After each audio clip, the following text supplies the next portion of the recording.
Hi friends, welcome to my channel. ఈరోజు egg పులుసుకి కావాల్సినవి ముందుగా గిన్నె పెట్టుకొని ఆయిల్ వేసుకొని దాంట్లో మెంతులు, జీలకర్ర, చిన్న వేసుకోవాలి, సాల్ట్ వేసుకోవాలి, తగినంత పసుపు, కొబ్బరి పొడి వేసుకోవాలి.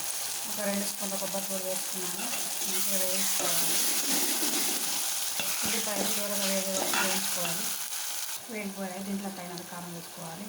ముందుగా చింతపండు నానబెట్టేసుకున్నాను. దీన్ని ఇందులో వేసుకుంటాను. కొద్దిసేపు ఇందులో చింతపండు రసం వేసేసుకున్నాను. దగ్గరికి వచ్చేంత వరకు ఉడికించుకోవాలి.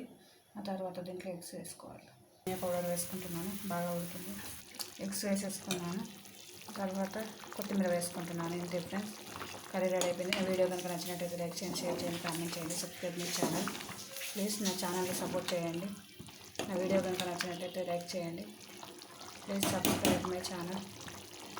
ఇలా ఈజీగా చేసేసుకోవచ్చు. చాలా టేస్టీగా కూడా ఉంటుంది. ట్రై చేయండి.